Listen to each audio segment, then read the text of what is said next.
So everyone in this language, or everyone in this room speaks a language, and when you know a language, you know that it's more than just words. You know that there are rules that go into the that work with the words to form these things we call sentences. And in linguistics, we call these constraints. And one of these constraints in English we have is called a resultative adjective. And so a resultative adjective, you can tell the difference between these two sentences because in this first sentence, Lily painted the blue table, this can only mean that the table, or this means that Lily is painting a table and the table that she's painting is blue. Whereas in the second sentence, Lily painted the table blue. As English speakers, we can look at this and know that there are two things going on. She's painting the table and the table is becoming blue as a result of her painting.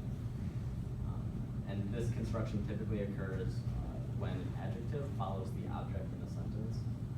So in this sentence, it would be the table would be the object and blue would be the adjective. A little bit more about this technical details, kind of. So this is called the attributive construction. It's the more typical, how we typically think of adjectives as something that describes a noun, describes a property of the noun in some form. Whereas this is the resultative construction, and this is what we're testing. We want to find out if kids are able to interpret this.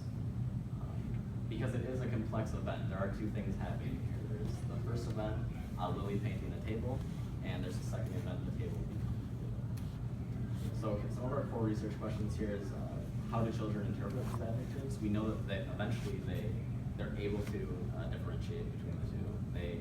All adult speakers have this constraint. So what we were looking for is kind of when children acquire this. The language acquisition process happens pretty early before most formal training, any education, any grammar rules that you may have been taught in school. And so if children as young as, say, 3 years old are able to pick up on this and are able to understand it, then we have to ask the question, how are children able to learn this? Is it innate, or is it something else? All right, so to give you a basic overview of how we constructed this study, we ended up using this little llama puppet here to ask the questions to the children. And what we did is we had a video that we showed the children, and then we would ask them some questions about the video that they saw. So keeping in mind that we were working with children as young as 2 years old, we had to work with basically the physical production ability of a child. We know that at 2, children are usually able to comprehend things much more than they are able to produce and articulate. So we had to keep these things in perspective of what we're trying to figure out. So keeping this in mind, we did utilize a few different techniques in constructing our sentences. The first thing was we did truth-value judgment tasks, which, as I mentioned before, this helps us test for the comprehension of the child, not necessarily their ability to produce and articulate what they know. Because at the end of the day, we want to know how they're understanding these adjectives, not necessarily if they're able to produce it.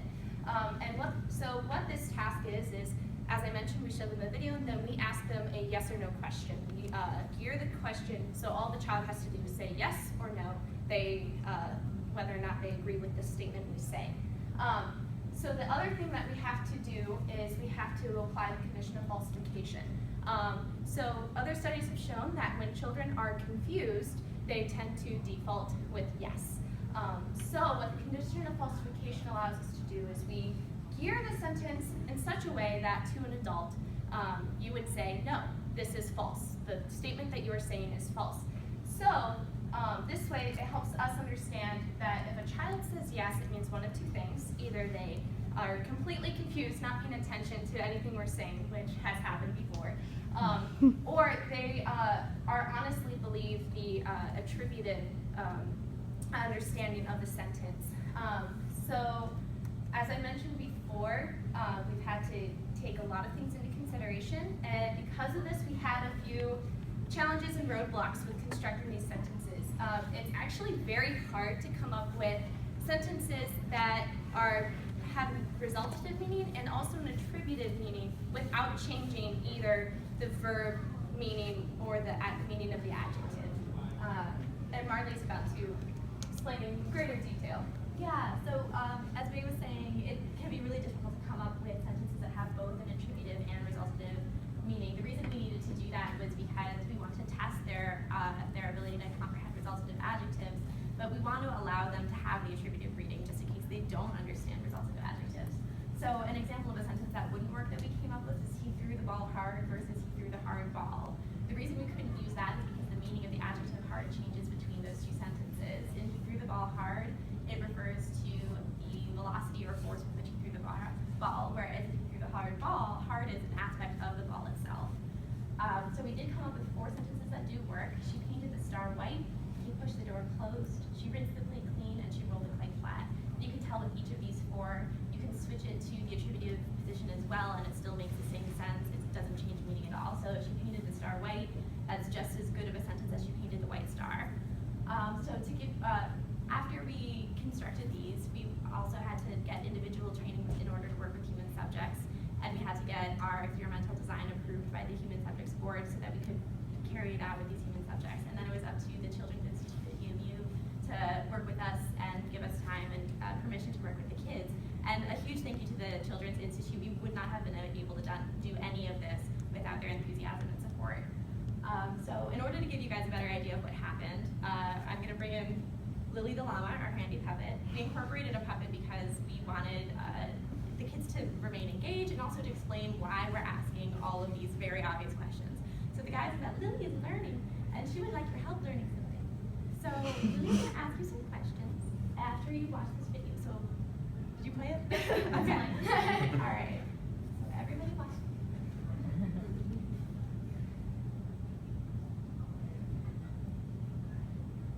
Well, okay, I have a question, everybody. Did she roll that clay flat? No. No, it sounds like all of you guys have the constraint. That's awesome. So, what did she do? What did she do? What happened to the clay? She rolled it into a ball. So you can also produce resultative adjectives. Answer that. So it's worth noting, if the child does have the constraint, the child will say no. If they're confused, if they weren't paying attention, or if they simply are able to understand the resultative adjective as the attributive interpretation, then they'll say yes. So we did this study on 2 groups of kids. The younger group were around 2 years old, and the older group were around 5 years old. And here is Allie with the results. So like Marley said, we did have 2 groups. Our first group was the older group who had an age range around 5 years and 1 month. These, again, are our test target censuses. And then we had 5 students in this group as well, giving us a total of 20 responses that we collected. Out of these 20 responses, we actually had 17 come back as no, so as our correct response in this case, giving us an 85% answer correct rate. It was interesting that 4 out of 5 of these students all had no to each of our target sentences, which gave us insight that we could actually look at younger children to test our target sentences on. So in our second group, they had an age range of roughly about 2 years and 7 months. Again, we had 5 students participate. We did have 1 student who was very shy. He did not give answers, or if he did, they were very unclear. So it was reasonable for us to decide that to not include his answers just because of the ambiguity. So with the 16 responses that we observed, 11 actually came back as no. So they, again, were our correct response and giving us a 69% response rate with this younger group. The interesting fact was 2 of these 4 students that we looked at, they had 3 out of the 4 target sentences answered as no.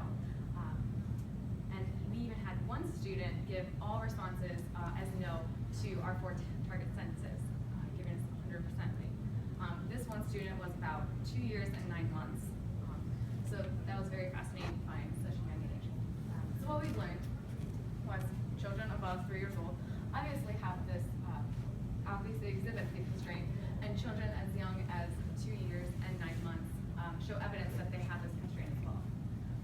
Moving forward, we would like to learn more about the actual age threshold for this acquisition and how young can we find out that children acquire it, since we had 1 student who was, again, 2 years